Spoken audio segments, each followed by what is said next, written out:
Man, I don't know how to explain it, but like just something that you can't like. Yeah, you can buy a ticket, but you can't like buy that experience and then sell it to somebody else. It's just gonna be their own experience, and so being a part of that is cool. And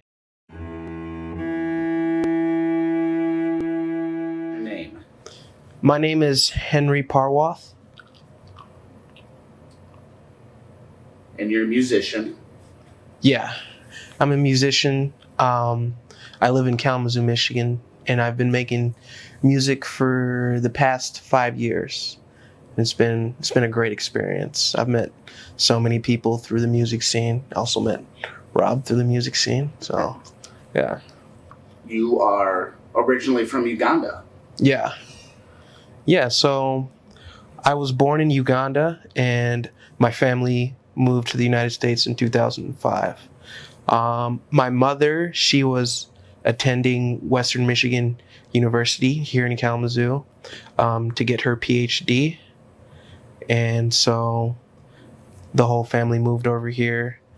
And there was this thing called the Kalamazoo Promise, which where if you go to Kalamazoo Public Schools, which is the main school district here in the city that we live in, if you go there from kindergarten through 12th grade, then you'll be able to have free tuition to any public school or any public college in Michigan. And now it also includes private colleges. So that was the main reason that we moved over here, was because of my mom's schooling and also the Kalamazoo Promise. But right now, my parents aren't here in the United States. They're actually back in Uganda. And I haven't seen my parents. I haven't seen my mom since 2013, and I haven't seen my dad since 2010. And I'm not really going to go into many details on why that is, but I'm here and they're not. You can kind of like probably put the pieces together on how that goes when it comes to immigration. But yeah, and it's one of those things that um, it's hard being an immigrant in the United States when you came over here so young, is because if you tell people that you're from a different country, um,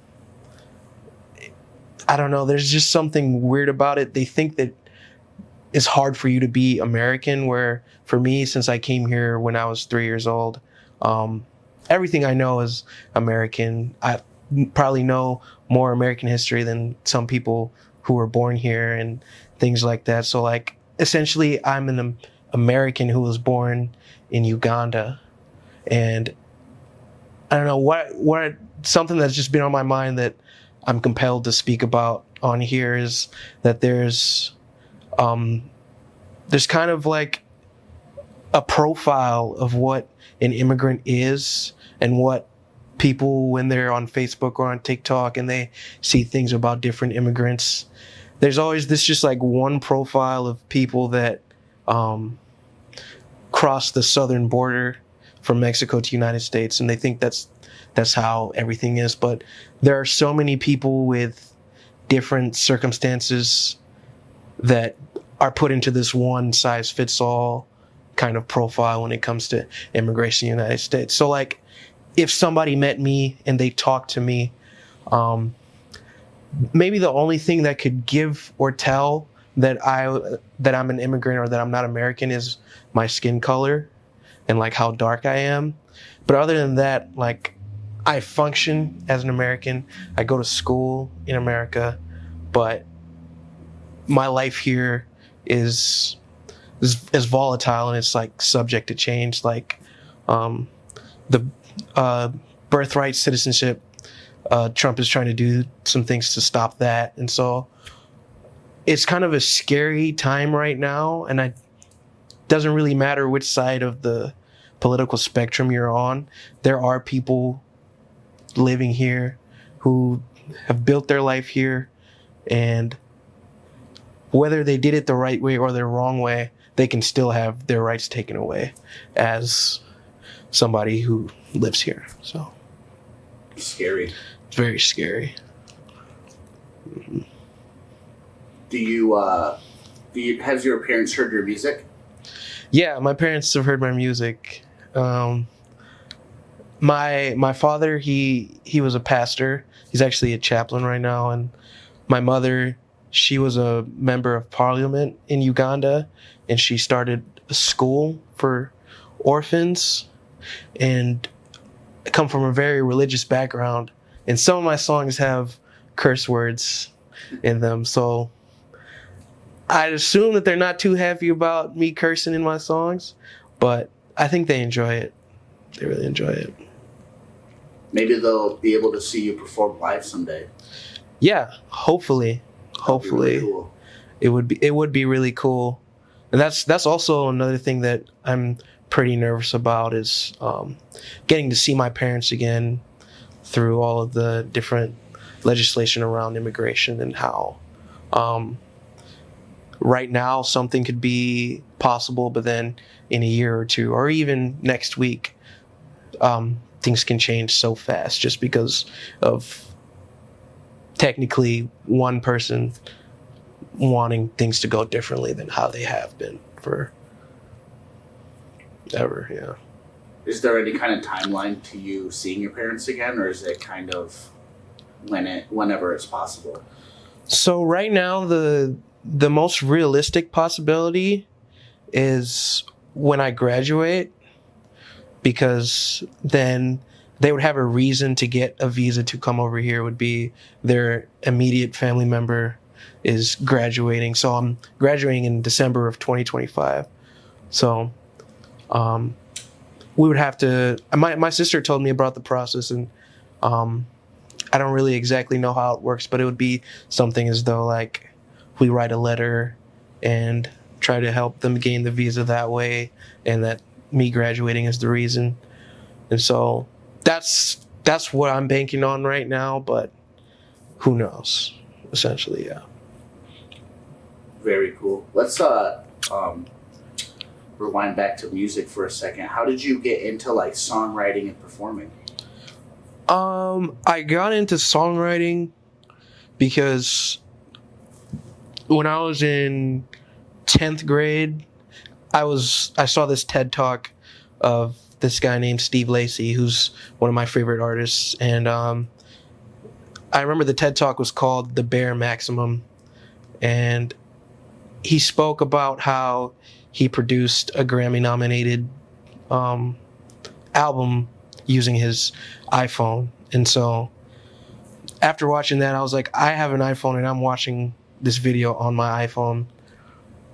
I guess the barriers to entry to make music weren't as, I guess, difficult as I thought they were, because me being like 13, 14, I thought, oh, you had to have like a professional studio. You had to know a bunch of people. You had to understand a lot of music theory. But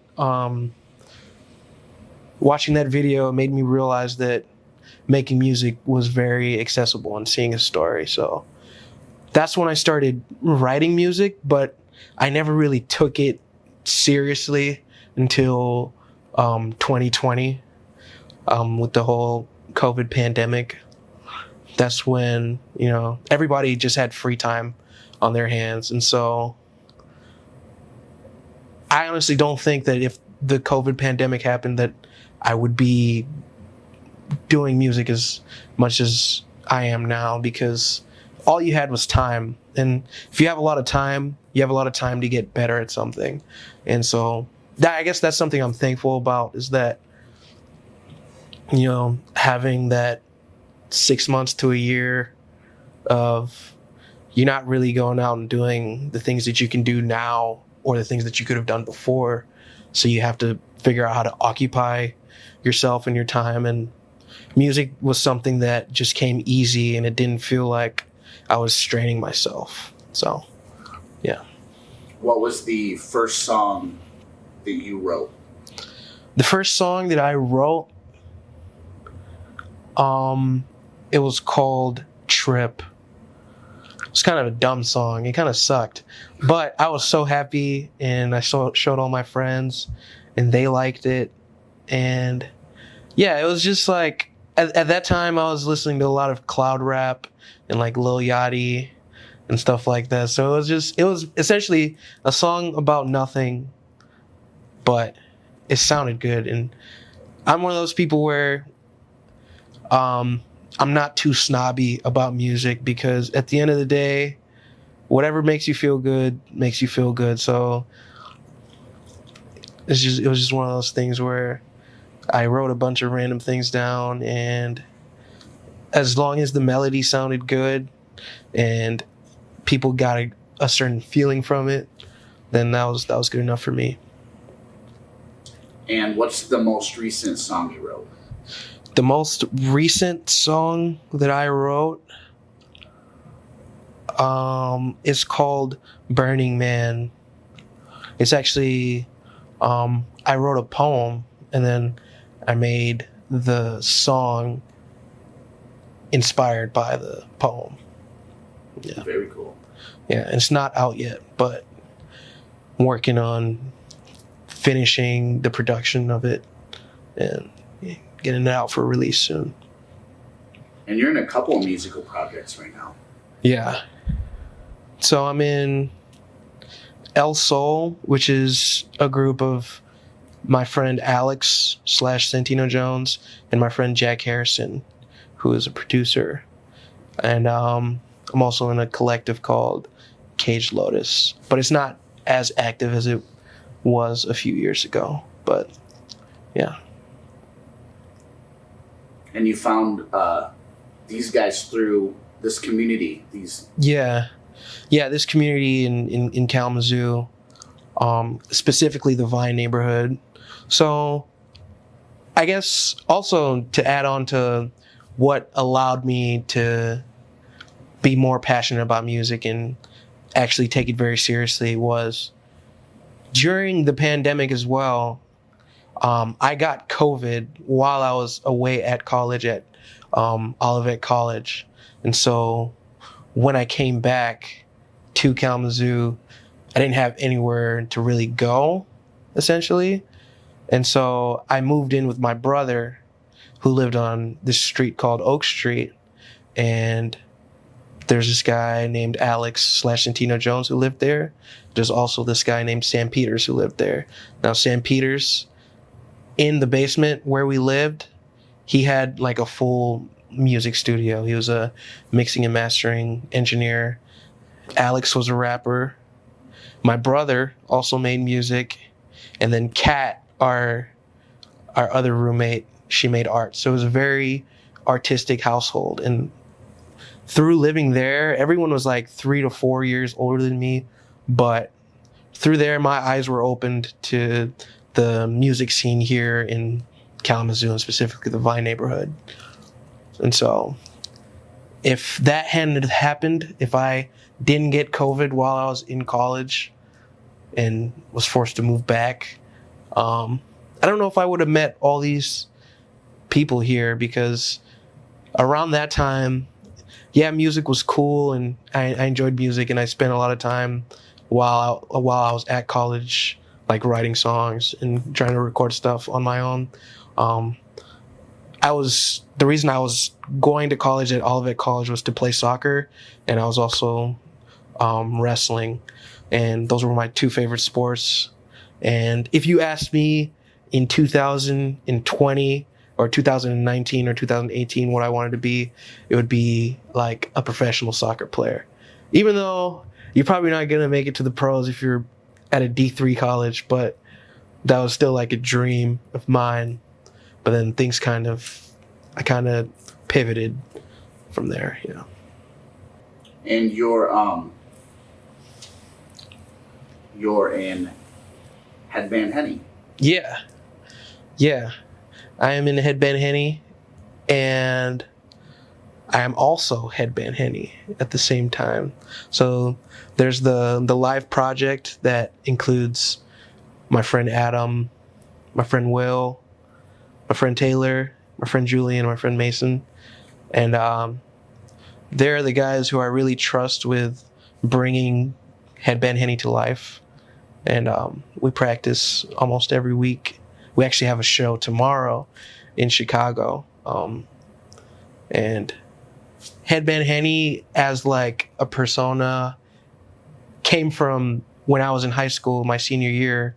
I was on the soccer team, and sometimes I'd come to practice wearing a headband, and then I was already being called Henny. And so they'd be like, "Oh, it's Headband Henny. Oh, it's getting serious." And whenever I had the headband on, I was really good. I was like, I don't know. It was like coming into practice and everybody was like hyping me up. It's like, "Oh shit, we got Headband Henny." And so it was kind of like a meme, but I liked how it made me feel because it was like, "Oh shit, they're hyping me up." And so Headband Henny itself kind of means confidence in a way, whether it's confidence from within or confidence from your community. It's like, that's essentially what the name comes from or stems from. Yeah. And you, I've seen you perform live, and you're quite animated, and it seems like you're really focused and alive when you're on stage. Yeah.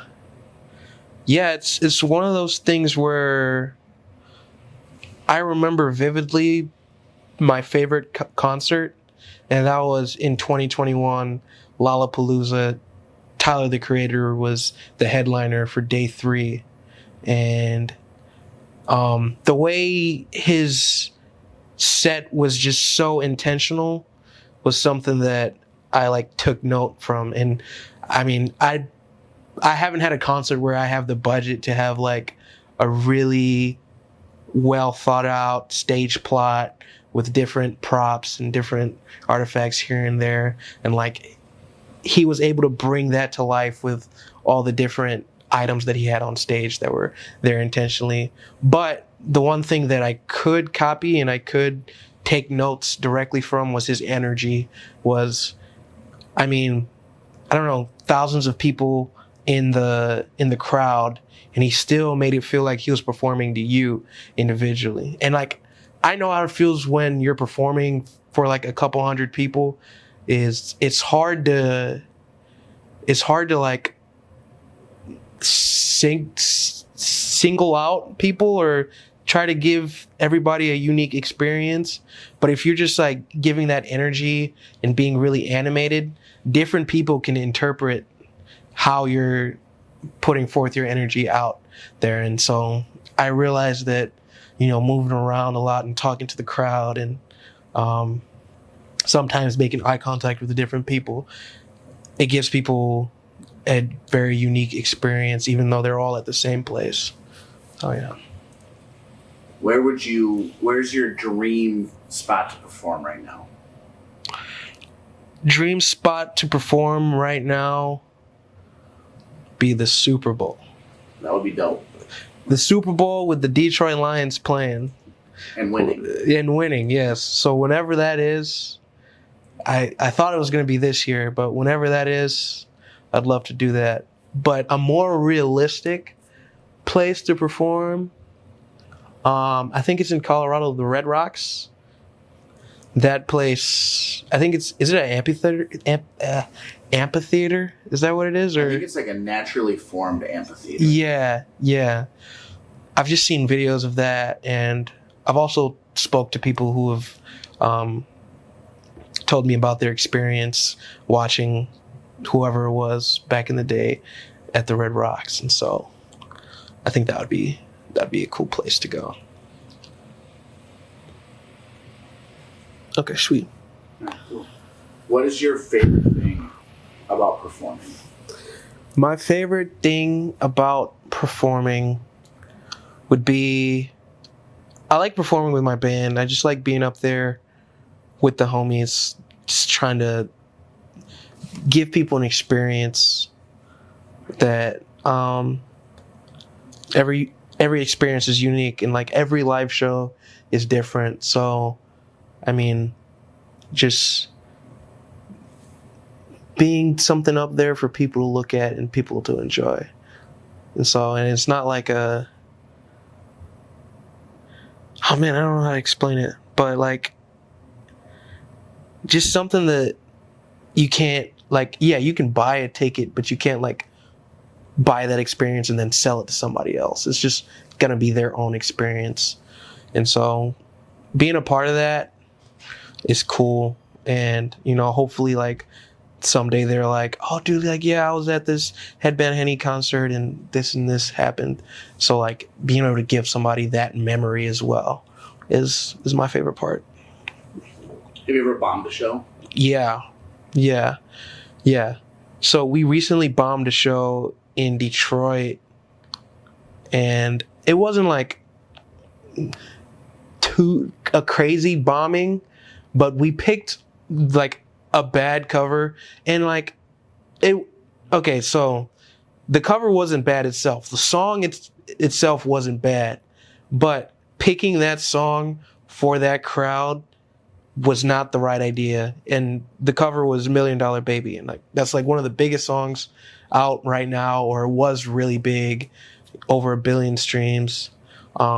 We did like the live version that Tommy Richmond played on, I don't know if it was Jimmy Kimmel, or all those talk shows sound like the same thing to me, but we took that live version, we performed it, and we thought it was going to be good, but no one was moving at all. And usually, like, when you're up on stage, the energy that you're giving the crowd, you're feeding off of the energy from the crowd. No one was moving at all, and it looked like they were pissed at us for even doing that song. It looked like they were mad, and now that I think about it, probably wasn't the best choice to do that song, because everyone's hearing that song all the time. And so for us to just come out there and just do that song, we did it well though. We did good. We did that song justice, but it didn't matter because right song, wrong crowd. Right song, wrong crowd. Yeah. So yeah, that's like one of the only experiences of us bombing a show. But that's the thing. Once we did that cover, then the whole atmosphere and everyone's attitude out there was kind of like, you know, going down, where it's hard to come back from that. So if we if we didn't do that cover at all, I feel like things would have gone a lot better throughout the whole show. But yeah, that was definitely a watershed moment in the set that took things in the opposite direction of where we wanted it to go. So what about your first show, like your first performance? How did that go? My first show, I'll talk about my first show with a band. It went pretty good. It was in a basement in Kalamazoo. At the time, this house show venue was called The Backrooms. And my bass player, Adam, he lived there. And so did my drummer at the time, Ryan. He lived there. And then we had a guitarist, Pib, Brandon, and then keys player, Noah. And it was just us five. And it was a great time. It was kind of like we were packed in to this small basement, so it was really intimate. And it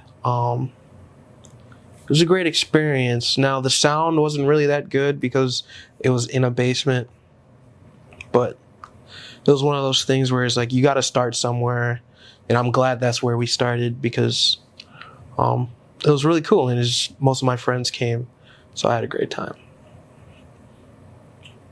What was the moment in your musical career where you decided that you want to do this from here on out? The moment in my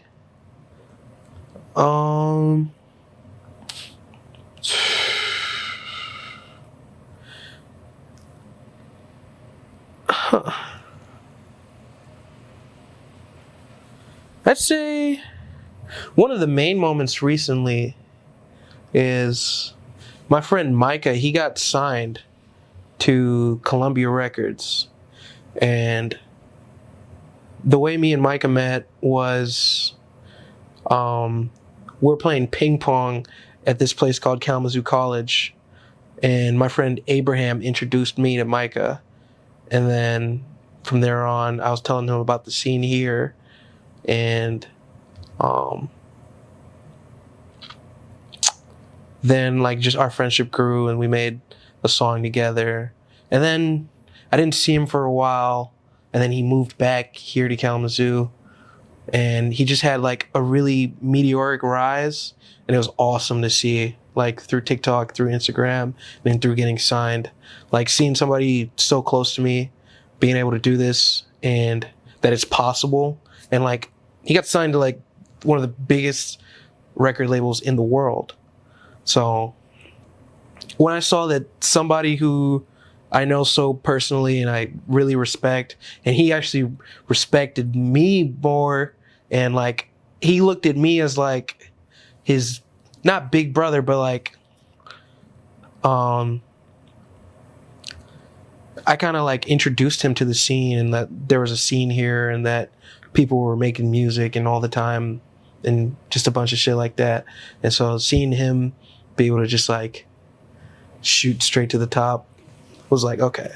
Super inspiring. Yeah, super inspiring. What's the name of the song you guys did together? It's called One on One. Yeah. It's a good song. Thank you. I appreciate it. I appreciate it. Yeah. It's a fun one. It's interestingly enough, so it says it's the remix. That's because he had that song and he had somebody else on the song, and he released it in like 2022. And at this time, neither of us were like doing really like huge numbers or anything. And then I asked him, I was like, dude, this song is good, but can I be on it instead of this other person? It's kind of selfish, but like I really liked the song, and I was like, dude, let me get on this. I'll write a good verse. I'll try to, catch a vibe, but it will just be the remix. So it's like, yeah. And so I recorded it. We released it in November of 2023, and it didn't blow up until like 6 or 7 months later. Like there was a couple of weeks where nobody was really listening to it, and then when it blew up, everybody thought that it just had recently came out, but that original song has been around for like 2 years, and then the version that we did was already around for like 6 months before it caught flame on TikTok. So if you could collab with anybody right now, who would you want to collab with? It's a loaded question. Yeah. I think it would be cool to collab with Drake. Yeah. I'm a Kendrick Lamar fan though. But I feel like, I don't know, Drake, I'm at war with my heart because of the whole beef that they had, because I grew up listening to Good Kid, Mad City. My brother had the CD. He'd drive me to school, and that's like all I was listening to. But then he'd also play Drake's album, Nothing Was the Same. And like at that time, like growing up, that was when I just started listening to music with curse words and stuff like that. And that was my introduction to rap music. And so I feel like Drake, I'd be able to catch a vibe with easier than Kendrick Lamar, because I feel like Kendrick is intense. Very, very, very intense. And if you've listened to my music, it's not very intense. It's fun loving, and it's hanging out, show the homies, show your friends, play it at a party. But you can also play Kendrick Lamar at a party too. But I don't know. I'm just not as intense as him. So probably Drake. Drake or Tyler the Creator. Those two. Good choices. Yeah. You just got married semi-recently. Yeah, I got married in October to my wife Bethany, and yeah, we've been mutual friends for the last 3 years, and the way we started, I guess, dating and figuring out that we liked each other was we were at my friend Danny's house, like I think a year and a half ago, and we were just watching a movie. We were either watching a movie. No, we were watching the Chappelle Show, and we were under a blanket, and it was near the end of the night. and we just started playing footsies. Like, I just started like, okay, let's see if she'll do it back. And she did it back, and then I'm like, okay. So, and then yeah, it just went from there. So, I mean, that's one of those things where sometimes it's really easy to find somebody that you vibe with, and that was one of those instances where it was just, yeah, I knew that something would come of it. So yeah. We love on this channel. Yeah. Yeah. Love is great. Love is an awesome feeling. Just having that person that's going to be there for you no matter what. Somebody to cry to. You know, it's being a man in just how men are viewed as like, we can't have emotions. That's a lie. And so I'm glad that I found somebody who allows me to be emotional and get frustrated and not know what to do and still support me through those types of things. I think that's very important. So yeah. Do you think you'll ever get Bethany on a track with you? She already is on a track. She's background vocals, so she's not like explicitly mentioned on the track itself. But yeah, she's on a track that I have called Air Force Ones. Her and our roommate, Lauren, their background vocals for a section of that song. And it was pretty cool. They have very beautiful voices. So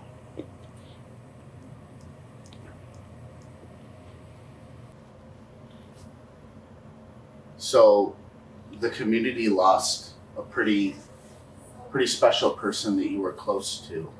mm-hmm. Yeah. On September 29th, 2024, our friend Jeffery passed away. And the first time I met Jeffery, it was at a open mic at Satellite Records that's in the Vine neighborhood. And I wasn't even planning on actually going to that open mic. My friend Alex, he just hit me up. He was like, "Hey man, there's an open mic tonight, and it's every Thursday or every other Thursday." And he's like, let's just pop out and let's just try to have some fun, and maybe freestyle or read some poetry. And so yeah, I went there and I gave my piece, and Jeffery was there, and like after I had performed and after Alex had performed, he was just somebody who gave us so much props and so much embrace for what we were doing. And Jeffrey was there, and also his friend Devin was there, and they were just really supportive. And it was only like 6 or 7 of us at this open mic, but I just felt the love that he gave. And then I'm a student at Western Michigan University, and I was playing basketball, and then I see Jeffrey there, and he's actually a janitor at the time at Western Michigan University. And I'm like, yeah, man, like I've been doing concerts and stuff. I've been doing shows. You should come out to a show sometime. And then I started to see him at every single house show, and he started to build a name for himself as like just a vessel of support and peace for every single show that happened in the Vine. And he was so selfless. He'd always bring, he knew my favorite drink was in Arizona. I love the Arizona half and half Arnold Palmer. And he would just always pull up. He's like, "Hey buddy, I got you something." And man, he was just, Jeffrey was someone who, he would love you for who you are, and he didn't care. And losing him to this community, the community felt that. It was one of those things where, it was a loss that was actually felt, because we got so used to his infectious energy at every show. We got so used to him always bringing food and bringing some pizzas. And I was gonna say the pizza. Yeah, the pizza, the Little Caesars. We got so used to seeing him riding his bike, or we got so used to you pull up to a location or a house show and you see his bike locked around like one of the street signs. And so we got so used to that. So the day that he died was the final day of the first tour I was doing, and we just opted to not perform that day because it was a very hard hit. But I can say that my life, I wouldn't be the person I am today without being able to experience Jeffrey's love, because I think about it all the time. And I know that he's impacted so many people that it's like intangible. Like, I hear so many people who only met Jeffrey like once, or only saw him at shows, or never even talked to him, but they still like felt his presence. And so, yeah. He meant a lot to a lot of people. Mm-hmm. Yeah, he did. Yeah.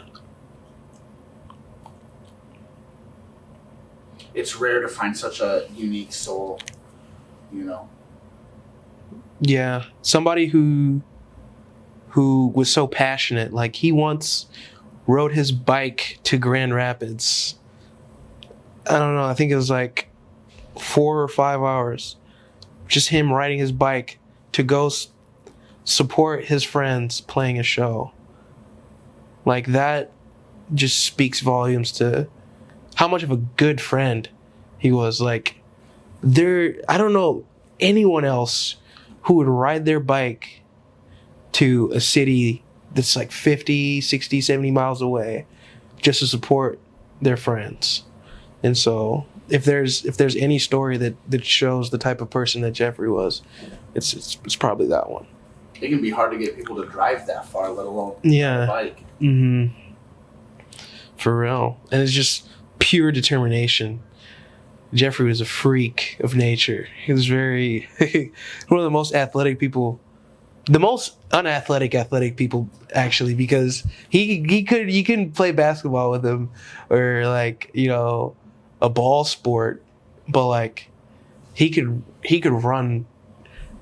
He told me about a story when he was younger where I don't know, he had to be somewhere, like I can't even explain. I can't even do the story justice. But he was like, yeah. Like, I looked on Google Maps and the place was like an hour walk or an hour run or whatever. So I just ran there, and so yeah, he's just like, if he puts his mind to something, he'll do it. And I feel like everybody should be like that. I agree. Yeah. If you had to give advice to someone getting started in the music scene or finding a community, Mm-hmm. what advice would you give them?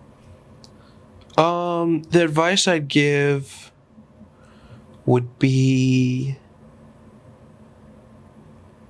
you only have one life, and you only get to give a first impression once.